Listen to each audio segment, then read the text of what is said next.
नमस्कार मित्रों, आज के इस वीडियो में एक बार फिर से आप सभी का बहुत बहुत हार्दिक स्वागत है।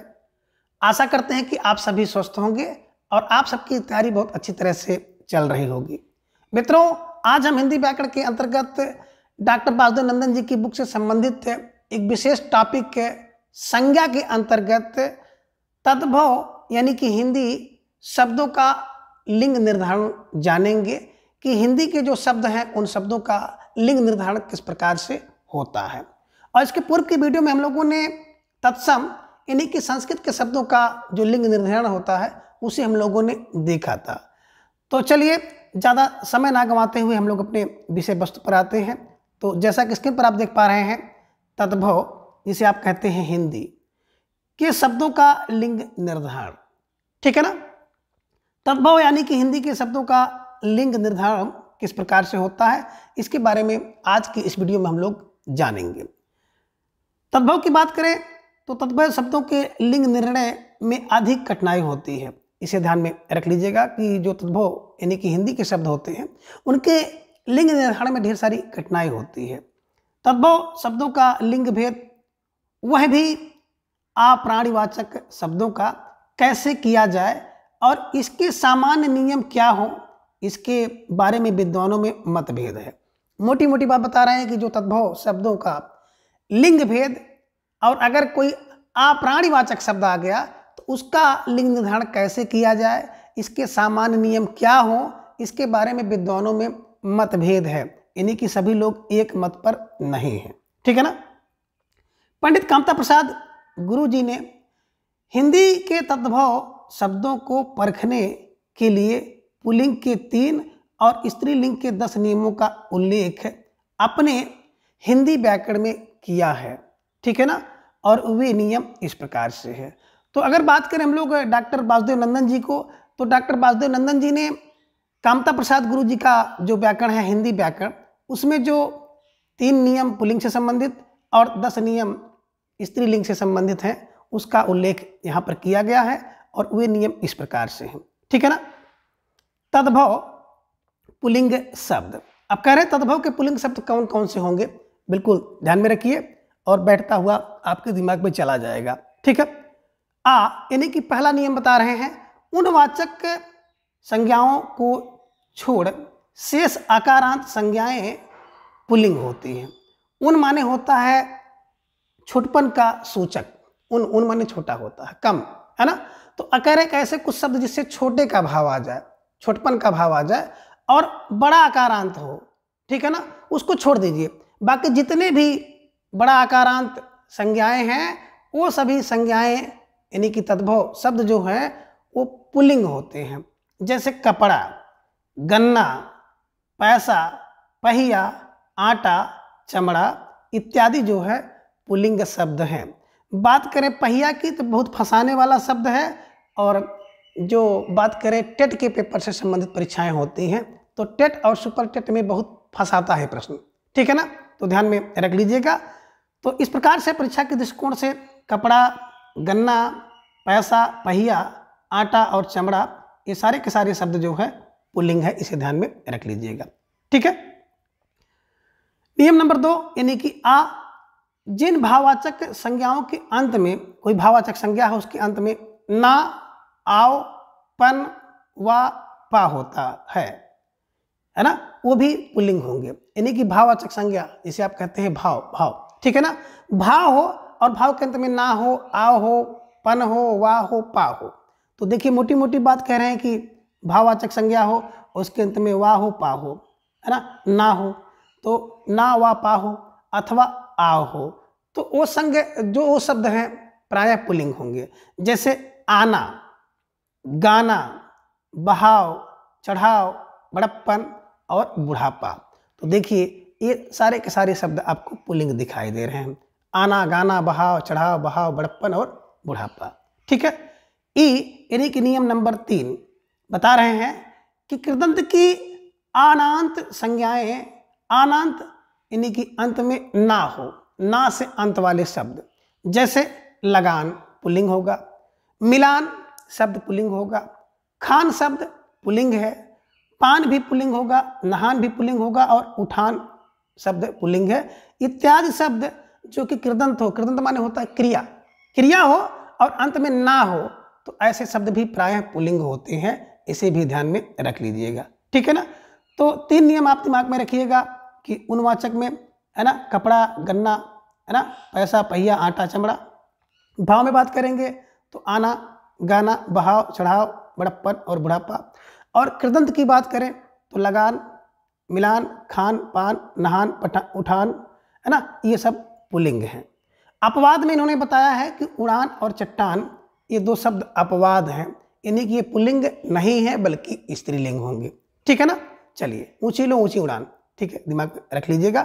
तो उड़ान और चट्टान ये स्त्रीलिंग के शब्द हैं, ठीक। अब आगे तद्भव स्त्रीलिंग शब्द और तद्भव स्त्रीलिंग की बात करें, शब्द से संबंधित ढेर सारे नियम आप देख पा रहे हैं। नियम नंबर 1 यानी कि आ है, इकारांत संज्ञाएं प्रायः जो है स्त्रीलिंग होती हैं, जैसे नदी, चिट्ठी, रोटी, टोपी, उदासी। तो ये चूंकि दीर्घ इकारांत हैं और दीर्घ इकारांत संज्ञाएं प्रायः स्त्रीलिंग होती हैं, ठीक है ना।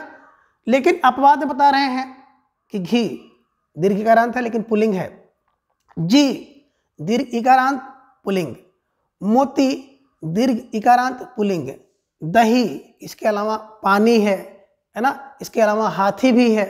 तो इन शब्दों को भी आप ध्यान में रख लीजिएगा कि दीर्घ इकारांत होते हुए भी ये सारे के सारे शब्द जो हैं पुल्लिंग होते हैं। तो ध्यान में रखिएगा अपवाद वाले नियम को, घी, जी, मोती और दही, ठीक है, ध्यान में रखिएगा।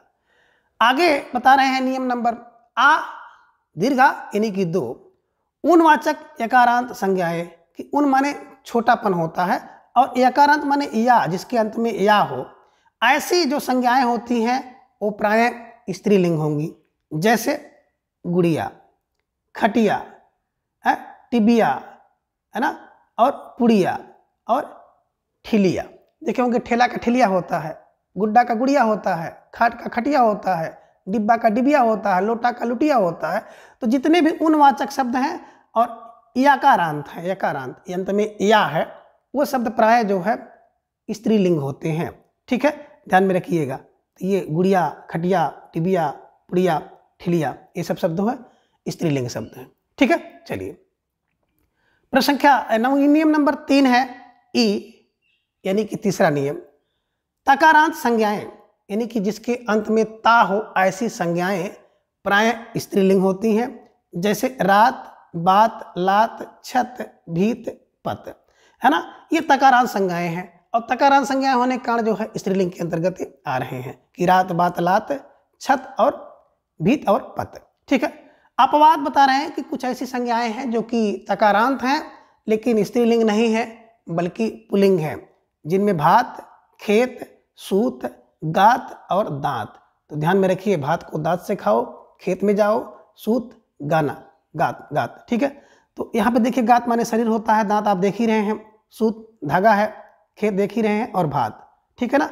तो भात पुल्लिंग है, खेत पुल्लिंग है, सूत पुल्लिंग है, गात पुल्लिंग है और दांत पुल्लिंग है। ध्यान में रखिएगा, अपवाद नियम है, ठीक है। चलिए, अगला नियम नंबर 3 यानी कि दीर्घ ई, क्या है कि उकारांत संज्ञाएं प्राय स्त्रीलिंग होती हैं, इसे भी ध्यान में रखिएगा। उकारांत संज्ञाएं प्राय स्त्रीलिंग होती हैं, जैसे बालू, लू, दारू, ब्यालू, झाड़ू, है ना, ये शब्द क्या है, स्त्रीलिंग है। बालू, लू, बालू, लू, दारू, ब्यालू, झाड़ू। तो देखिए, लूलू वाले ढेर सारे शब्द स्त्रीलिंग हैं, बालू, लू, ब्यालू, दारू और झाड़ू। दारू, है ना, दारू की बोतल होती है, ध्यान में रखिएगा, है ना। और अगर आप कहीं भटके तो मेरा, मेरी और थोड़ा सा उसका प्रयोग करके देखेंगे तो ढेर सारे लिंग को आप ऐसे पहचान जाएंगे, वाक्य में प्रयोग करके देख लीजिएगा, ढेर सारे शब्द आपके दिमाग में आ जाएंगे। अपवाद देखिए, कुछ ऐसे भी, है ना, उकारांत शब्द हैं जो कि स्त्रीलिंग नहीं है, जिनमें आंसू, आलू, रतालू और टेसू, ठीक है ना। आंसू आप देख ही रहे हैं, जानते हैं, टेसू, रतालू और आलू, ये सब क्या है, अपवाद हैं, यानी कि पुल्लिंग शब्द हैं, ठीक है। चलिए, नियम नंबर 4 यानी कि ऊ, क्या है कि अनुसारांत संज्ञाएं, यानी कि ऐसी संज्ञाएं जिनके अंत में अनुसार हो, वे संज्ञाएं प्रायः स्त्रीलिंग होती हैं, जैसे सरसों, ठीक है ना। सरसों, खड़ाऊं, भाव, चू और जू इत्यादि जो संज्ञाएं हैं वो स्त्रीलिंग के अंतर्गत आती हैं। तो सरसों, खड़ाऊं, चू, भाव, जू इसे ध्यान में रख लीजिएगा। ये सारे के सारे शब्द जो हैं स्त्रीलिंग हैं। अपवाद गेहूं का है ना, गेहूं अपवाद है इसका, इसे भी ध्यान में रख लीजिएगा। ठीक है, अब इन्हें आप कहीं नोट कर लीजिएगा कि कौन कौन से पुल्लिंग है, कौन कौन से स्त्रीलिंग है। ठीक है, नियम नंबर 4 की बात करें तो दीर्घ ऊ यानी कि सकारांत संज्ञाएं। अब सकारांत संज्ञाएं बता रहे हैं कि जो सकारांत संज्ञाएं हैं यानी कि जिनके अंत में सा है, ऐसी संज्ञाएं भी प्राय स्त्रीलिंग होती हैं। जैसे प्यास, मिठास, निंदास, रास है ना, रास का मतलब होता है लगाम। ठीक है ना, बांस, सास, सास और सांस ध्यान में रख लीजिएगा, दोनों क्या होता है स्त्रीलिंग है। तो सकारांत संज्ञाएं जैसे प्यास, मिठास, निंदास, रास, बांस, सांस इत्यादि जो है स्त्रीलिंग शब्द हैं। ठीक है ना। अब देखिए सकारांत शब्दों का भी अपवाद है। क्या अपवाद है? जैसे एक शब्द होता है निकास, और निकास की बात करें तो पुल्लिंग शब्द है। कास, कास शब्द भी बिल्कुल पुल्लिंग है। और रास, बस 3 अपवाद हैं, इसे भी ध्यान में रखिएगा। सकारांत संज्ञाएं प्राय स्त्रीलिंग होती हैं जैसे प्यास, मिठास, निंदास, रास, बांस और सांस, लेकिन इसका भी अपवाद है। कौन? निकास, कास और रास, ये क्या है? पुल्लिंग शब्द होते हैं। ठीक है, नियम नंबर 5 यानी कि री की बात करें तो कृदंत नकारांत संज्ञाएं, कृदंत माने क्रिया से संबंधित हो, अंत में ना हो, ऐसी संज्ञाएं है ना, जिनका उपांत वर्ण जो है अकारांत हो अथवा जिनकी धातु नकारांत हो, ऐसे शब्द भी प्राय स्त्रीलिंग होते हैं। जैसे रहन, सूजन, जलन, उलझन और पहचान। अंत में देखिए नकारांत है सब और सारी की सारी क्रिया हैं, और इस कारण से क्या हो गया, ये स्त्रीलिंग शब्द हैं। रहन, सूजन, जलन, उलझन और पहचान। अपवाद है चलन शब्द। चलन शब्द में अपवाद है, यानी कि चलन शब्द जो है वो पुल्लिंग है, स्त्रीलिंग नहीं है। ठीक है, नियम नंबर 6 ए कह रहे हैं कि कृदंत की आकारांत संज्ञाएं, कृदंत की आकारांत संज्ञाएं, कृदंत माने क्रिया होता है, क्रिया की आकारांत संज्ञाएं प्राय स्त्रीलिंग होती हैं। जैसे लूट आकारांत है, मार आकारांत स्त्रीलिंग है, समझ स्त्रीलिंग शब्द है, दौड़ स्त्रीलिंग है, संभाल स्त्रीलिंग शब्द है, रगड़ यानी कि रगड़ भी स्त्रीलिंग शब्द है, चमक स्त्रीलिंग, छाप स्त्रीलिंग और पुकार, तो ये शब्द जो है स्त्रीलिंग है। तो वही बता रहे हैं कृदंत की आकारांत संज्ञाएं हो, लूट, मार, समझ, दौड़, संभाल, रगड़, चमक, छाप और पुकार, ये सारे के सारे शब्द जो हैं स्त्रीलिंग शब्द हैं। इसका भी अपवाद है। अपवाद स्वरूप आप देख सकते हैं, नाच पुल्लिंग होगा, मेल पुल्लिंग होगा, बिगाड़ पुल्लिंग शब्द है, बोल पुल्लिंग शब्द है और उतार, तो ये अपवाद स्वरूप ये सब शब्द जो होते हैं वो पुल्लिंग के अंतर्गत आएंगे। ठीक है, नियम नंबर 7 यानी कि अय, अय की बात करें तो जिन भाववाचक संज्ञाओं के अंत में आवट है ना, देख रहे हैं यहाँ पे दिखाई दे रहा है, और आवट और आहट अथवा हट होता है। जैसे तो ये सब जिन भाववाचक संज्ञाओं के अंत में आपने क्या कहा, आहट हो अथवा आवट हो या हट हो, तो ऐसे शब्द भी प्रायः स्त्रीलिंग होते हैं। जैसे सजावट, घबराहट, चिकनाहट, आहट और झंझट, तो इसको ध्यान में रखिएगा। आहट है ना, आहट और क्या, आवट और हट, ऐसे शब्द किसी भाववाचक संज्ञा के अंत में हो तो वो शब्द प्राय स्त्रीलिंग शब्द होता है। ठीक है, अब अगला यानी कि नियम नंबर ओ के अंतर्गत है कि जिन संज्ञाओं के अंत में खा होता है, यानी कि ऐसी संज्ञाएं जो तद्भव हो और उसके अंत में खा हो, तो ये संज्ञाएं प्राय स्त्रीलिंग के अंतर्गत आती हैं। जैसे एक, भूख, राख, चीख, कांख, कोख, साख और देख रेख। तो ध्यान से देखिएगा कि ये इनके अंत में खा है, एक, भूख, राख, चीख, कांख, कोख, साख और देख रेख, ये सारे के सारे शब्द स्त्रीलिंग शब्द हैं। ठीक है ना। अपवाद बता रहे हैं कि पंख और रूख इसके अपवाद हैं, यानी कि ये पुल्लिंग शब्द हैं, इसे ध्यान में रखिएगा। ठीक है, तो आपने इन दो नियमों को मोटे मोटे तौर पर देखा कि स्त्रीलिंग और पुल्लिंग से संबंधित जो है लिंग का निर्धारण किस प्रकार से किया जाता है। आगे अर्थ के अनुसार लिंग का निर्णय किस प्रकार से होगा, इसके बारे में भी थोड़ी सी जानकारी हम लोग यहाँ पर इकट्ठा करेंगे।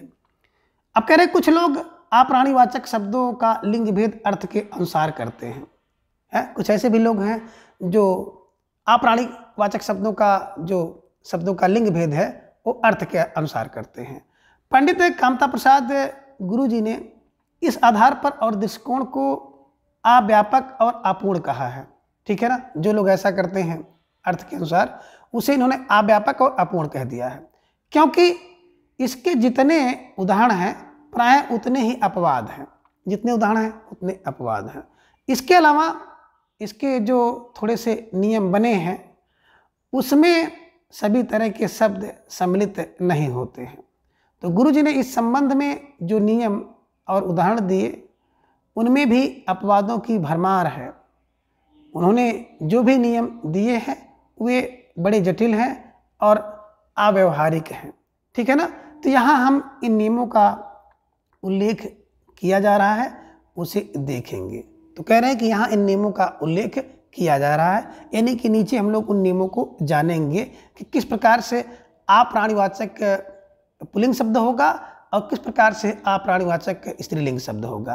तो सबसे पहले आप देख पा रहे हैं कि अप्राणीवाचक है ना पुल्लिंग हिंदी शब्द, यानी कि हिंदी के ऐसे शब्द जो कि अप्राणवाची हैं, अप्राणीवाचक हैं और पुल्लिंग में हैं। ठीक है ना, तो नियम नंबर 1 बता रहे हैं कि शरीर के अवयवों के नाम प्रायः पुल्लिंग होते हैं। देखिए सभी तो नहीं पुल्लिंग है लेकिन प्रायः पुल्लिंग है, क्योंकि हर नियम में अभी आप ऊपर पढ़े हैं अपवाद है। ठीक है ना, तो इसलिए प्रायः है ना, सभी नहीं बल्कि प्रायः आप कहेंगे। तो शरीर के अवयव के नाम यानी कि शरीर के अंग के नाम प्रायः पुल्लिंग होते हैं, जैसे कान, मुंह, दांत, ओठ, पांव, हाथ, गाल, मस्तिष्क, तालु, बाल, अंगूठा, मुक्का, नाखून, नथना, गट्टा इत्यादि जो शरीर के अंग हैं ये अंग पुल्लिंग होते हैं। लेकिन अपवाद की बात करें तो कोहनी स्त्रीलिंग, कलाई, कोहनी कलाई दोनों स्त्रीलिंग है, नाक भी स्त्रीलिंग है, आँख स्त्रीलिंग, जीभ स्त्रीलिंग, ठोड़ी स्त्रीलिंग है ना, खाल, बाह स्त्रीलिंग, नस स्त्रीलिंग, हड्डी स्त्रीलिंग और इंद्री तथा कांख इत्यादि सब जो है शरीर के अंग होते हुए भी अपवाद हैं, यानी कि इनमें स्त्रीलिंग होता है। अब देखिए मित्रों, बात करें शरीर के अंगों की, और शरीर के अंगों की अगर आपको पहचान करनी है कि कौन सा हमारा शरीर का अंग स्त्रीलिंग है कौन सा पुल्लिंग है, तो मेरा या मेरी का प्रयोग आप कर लीजिएगा कि मेरा नाक नहीं मेरी नाक, मेरा कोहना मेरी कोहनी नहीं मेरी कोहनी, मेरा कोहनी नहीं होगा मेरी कोहनी होगा। तो मेरा मेरी अगर लगा करके शरीर के अंगों के साथ आप प्रयोग करेंगे तो मेरा अगर बनेगा तो पुल्लिंग होगा, मेरी अगर सही बनेगा तो स्त्रीलिंग होगा। इसकी सहायता से आप चेक कर लीजिएगा। ठीक है, चलिए प्रश्न संख्या यानी कि नियम नंबर 2 है कि रत्नों के नाम पुल्लिंग होते हैं, है ना। कह रहे हैं कि जितने भी रत्न हैं उन सभी रत्नों का नाम प्रायः पुल्लिंग होता है ना। जैसे मोती, मणिक, पन्ना, हीरा, जवाहर, मूंगा, नीलम, पुखराज, लाल इत्यादि क्या है रत्न है, और बता रहे हैं कि रत्न जितने हैं वो प्रायः पुल्लिंग होते हैं। सभी रत्न नहीं प्रायः, क्योंकि इसमें भी अपवाद है। तो मोती, मणिक, पन्ना, हीरा, जवाहर, मूंगा, नीलम, पुखराज और लाल ये क्या है रत्न है, इस कारण से पुल्लिंग है। लेकिन इसका भी अपवाद है। मणि, चुन्नी और लड़ली ये 3 ऐसे हैं जो कि क्या है रत्न तो है लेकिन पुल्लिंग ना होकर के स्त्रीलिंग के अंतर्गत आते हैं, इसे भी ध्यान में रख लीजिएगा। ठीक है ना, तो मणि, चुन्नी और लड़ली ध्यान में रख लीजिएगा, लाडली। ठीक है, चलिए नियम नंबर 3, धातुएं के नाम प्रायः पुल्लिंग होते हैं, यानी कि जितने भी धातुएं हैं प्रायः पुल्लिंग होती हैं, इसे ध्यान में रख लीजिएगा। जैसे तांबा, लोहा, सोना, शीशा, कांसा, रागा, पीतल, रूपा और यहाँ पे देखिए टीन इत्यादि। ठीक है ना, तो धातुओं के नाम प्रायः पुल्लिंग होते हैं, तांबा, लोहा, सोना, शीशा, कांसा, रागा और पीतल, रूपा, टीन। ठीक है ना, अपवाद है कौन सी, चांदी। चांदी एक धातु है और धातु होते हुए भी एक पुल्लिंग ना होकर के स्त्रीलिंग है। तो ध्यान में रख लीजिएगा। चांदी, कहते हैं इनकी चांदी, चांदी कटी स्त्रीलिंग, ठीक है ना। अब चांदी स्त्री को ज़्यादा पसंद है तो दिमाग में रख लीजिएगा, चांदी स्त्री को ज़्यादा पसंद है इसलिए स्त्रीलिंग है, ठीक है। बस किसी तरह से क्लू आपके दिमाग में बन जाए और आपके दिमाग में बैठ जाए, ठीक है, इतने बैठाना है, ठीक। नियम नंबर 4, अनाज के नाम प्रायः पुल्लिंग होते हैं, यानी कि जितने भी अनाज हैं वो सभी अनाजों का नाम प्रायः पुल्लिंग होता है, ठीक है ना, सभी नहीं। जैसे गेहूं, जौ, चावल, बाजरा, चना, मटर, तिल इत्यादि सभी अनाज हैं और अनाज होने के कारण ये सभी के सभी पुल्लिंग हैं, ठीक है ना। अपवाद की बात करें तो देखिए इसमें मकई, ज्वार, मूंग और केसारी ये भी अनाज हैं, लेकिन अनाज होने के साथ ही साथ ये क्या है, अपवाद के अंतर्गत आते हैं और ये सारे के सारे शब्द जो है स्त्रीलिंग हैं। तो ध्यान में रखिएगा कि एक तो मकई और मूंग स्त्रीलिंग, ज्वार और केसारी स्त्रीलिंग शब्द है, ठीक है। चलिए नियम नंबर 5 है कि पेड़ों के नाम प्रायः पुल्लिंग होते हैं। पेड़ों के नाम प्रायः पुल्लिंग होते हैं, सभी पेड़ नहीं।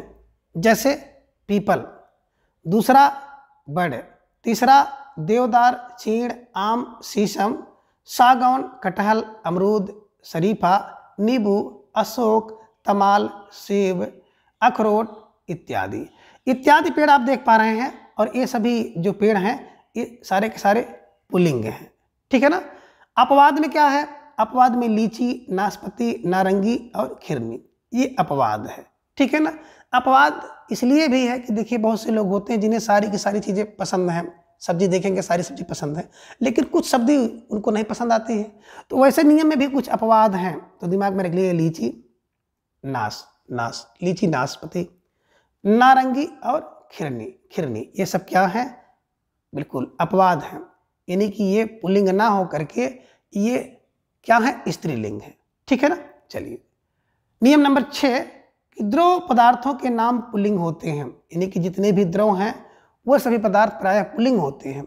जैसे पानी, घी, तेल, अर्क, शरबत, इत्र, सिरका, आसव, काढ़ा और रायता, है ना। चूंकि ये द्रव पदार्थ हैं और द्रव पदार्थ होने के कारण ये सारे के सारे शब्द जो है पुल्लिंग के अंतर्गत आते हैं।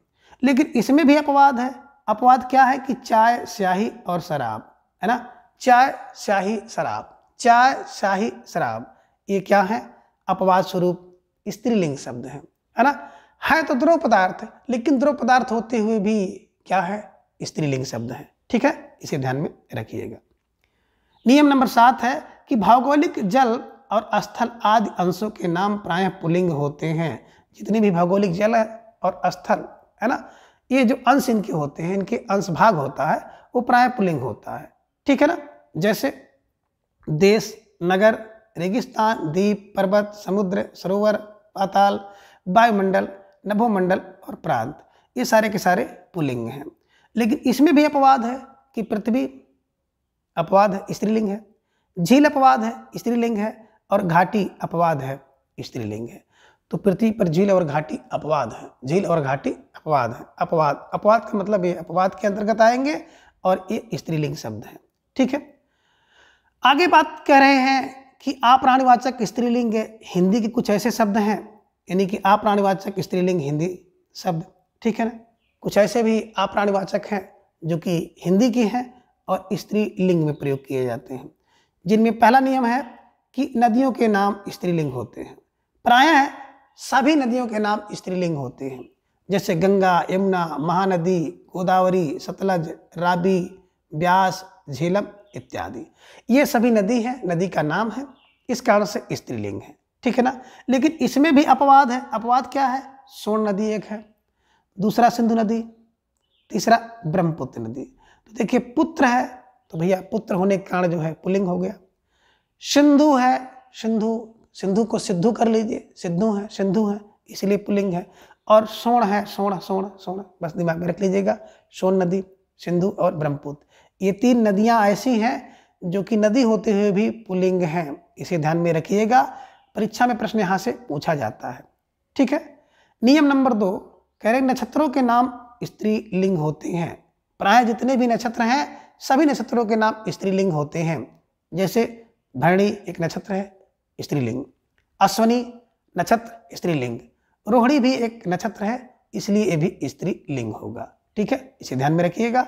लेकिन इसमें भी अपवाद है कि अभिजित एक नक्षत्र है और पुल्लिंग होता है, पुष्य भी एक नक्षत्र है तो ये भी पुल्लिंग होता है। तो अभिजित और जो पुष्य है ये दोनों नक्षत्र होने के बाद भी अपवाद के अंतर्गत आते हैं, अर्थात ये पुल्लिंग शब्द हैं। ठीक है। नियम नंबर 3, बनिए की दुकान पर की जो चीज़ें मिलती हैं वो सारी की सारी चीज़ें प्रायः स्त्रीलिंग होती हैं। बनिए की दुकान की सारी चीज़ें प्रायः स्त्रीलिंग होती हैं। तो कैसे दिमाग में रखेंगे? तो जो बनिए की दुकान से जो चीज़ें मंगाती हैं सारी की सारी जो लिस्ट बनाती हैं वो स्त्रियां बनाती हैं, स्त्री लोग बनाती हैं, दिमाग में रख लीजिएगा। ठीक है।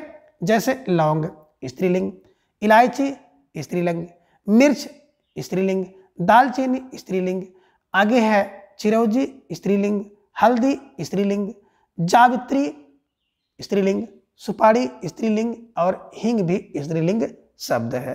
तो ये सब देखें, आपने देखा कि बनिए की दुकान पर मिलती है और ये सारे के सारे जो शब्द हैं स्त्रीलिंग हैं। ठीक है ना।